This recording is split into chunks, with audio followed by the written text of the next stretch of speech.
Hello, I'm Val and welcome.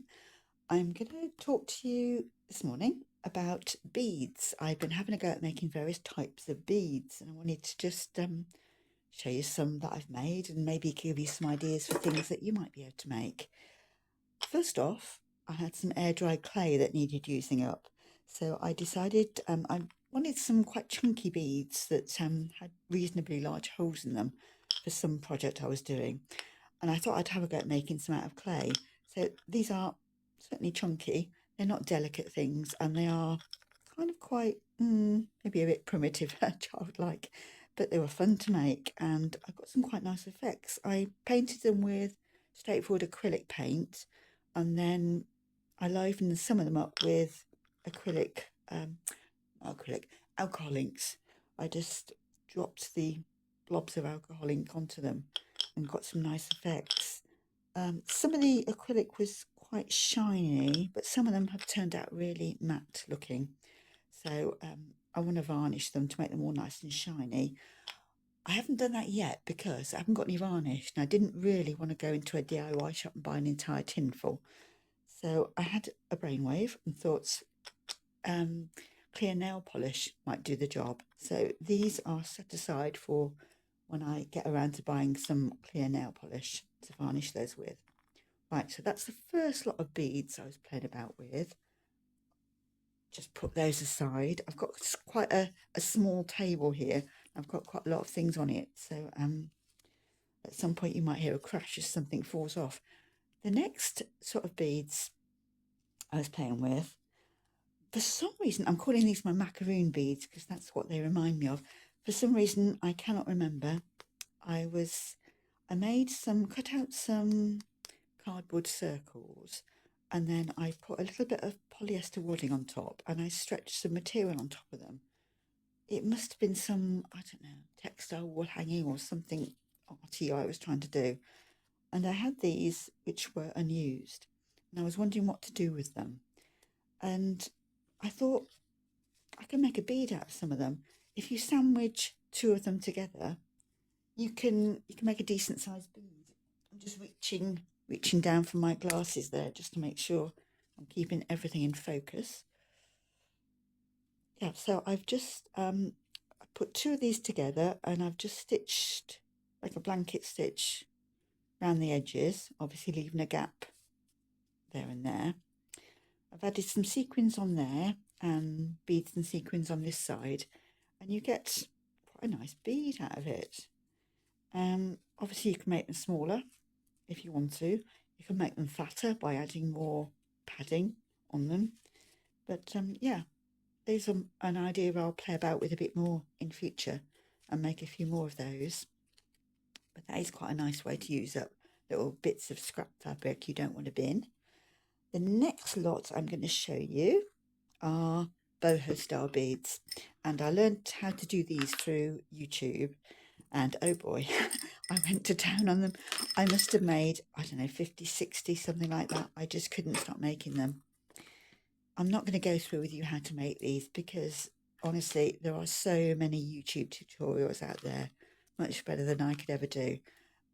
But you can see you can make just lots of different colours, and you can make them really long and skinny, or you can make them short and skinny. You can make them short and fat, make them all different kinds of colours. They're great for using up if you've got lots of odd beads. Maybe you've bought a bag of mixed beads from a charity shop, or maybe you've been given necklaces that to break up and to use the beads for different things. So yeah, I went to town using making lots and lots of boho style beads.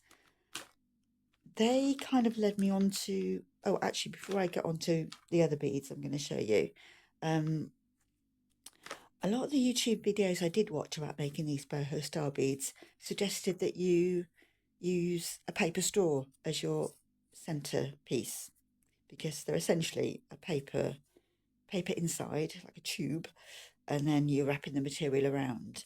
What I found easier, I didn't have any paper straws, so I improvised, and what I found works really well on these is book paper. If you've got an old book that can be cut up, the paper is so soft and it's so rollable, if that's a word.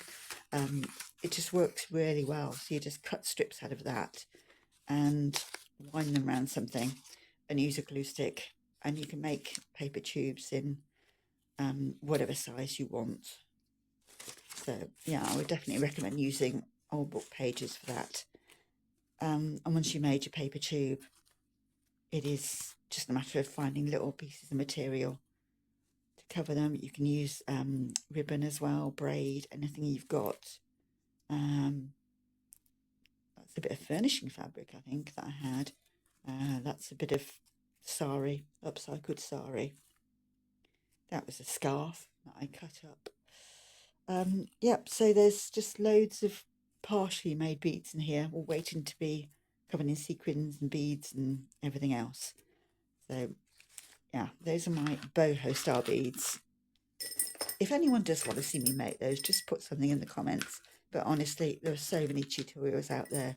I'm not sure YouTube needs another, but if you want one, I'll do one. The beads I'm actually going to show you how to make this morning are little fabric beads I've got over here, and they are really pretty, I think.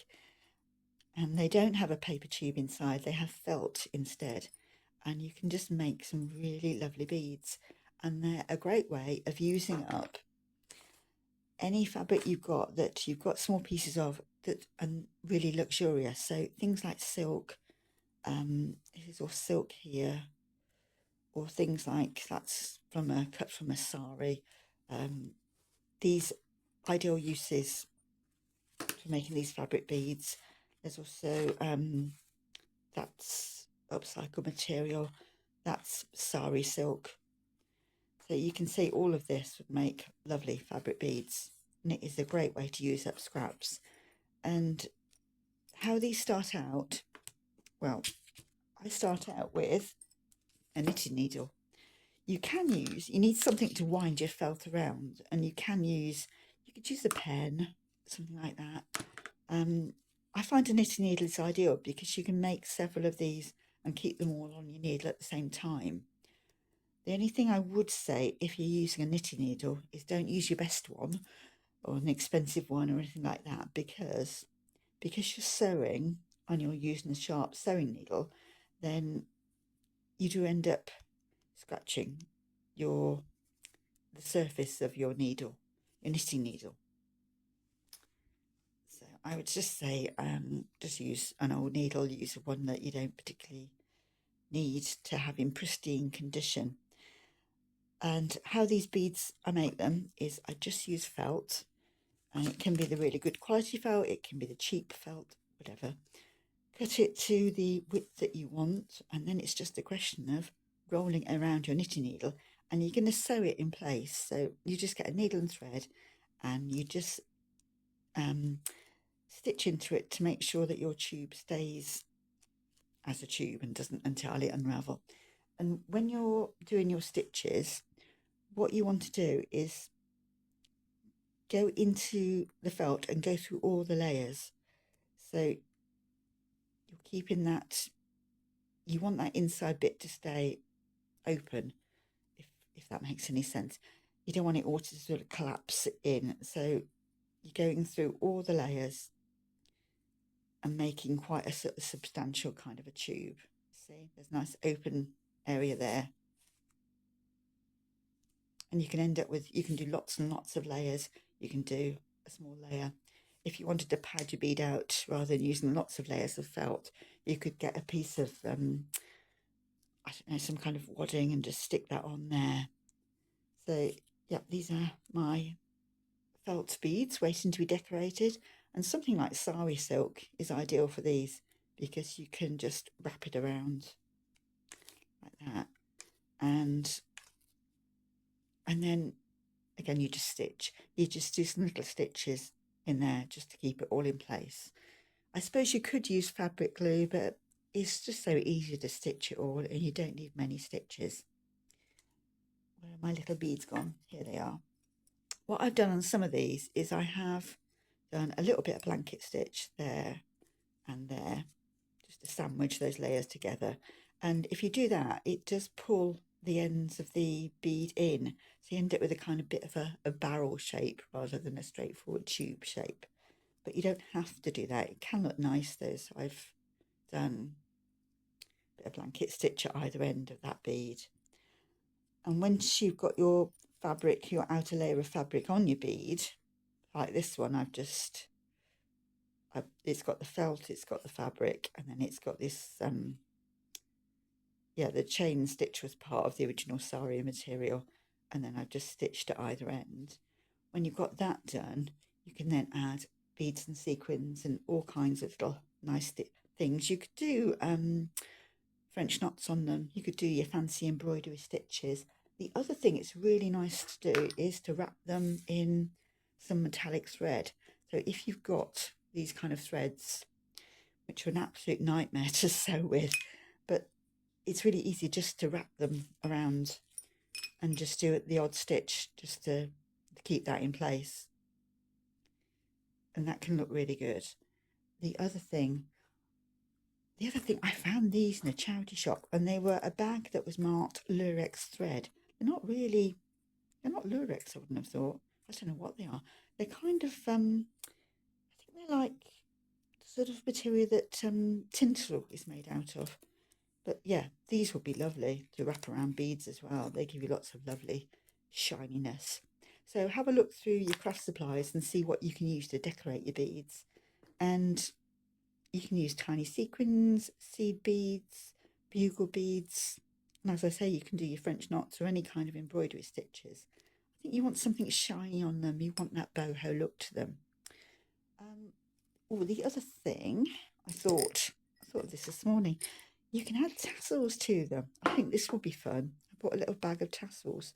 They're really tiny. They're really pretty though. And you could add some little tassels on your beads. That would be quite fun. So yeah, those are the beads I've got to show you. And I'm going to keep on making and experimenting a bit with more beads. Especially having a go, I think, with these macaroon ones to see what else I could come up with. I mean, you could do different shapes other than a circle. You could really have fun with those. And I think that's about all I've got to show you. I was just going to show you how I'd use some of my boho beads. Just use them on journals. That is a spool from a sewing machine, the bobbin of a sewing machine. But yeah, there's some boho beads that I've used on journals. So that's all. I hope that was fairly interesting, reasonably interesting. Thank you for watching, and I'll let you know if I make any more beads and share them to you. So thanks for your time. Thank you to everyone who subscribed, and if you can leave me a comment, that would be absolutely brilliant, or a thumbs up. Okay, thank you. Bye bye.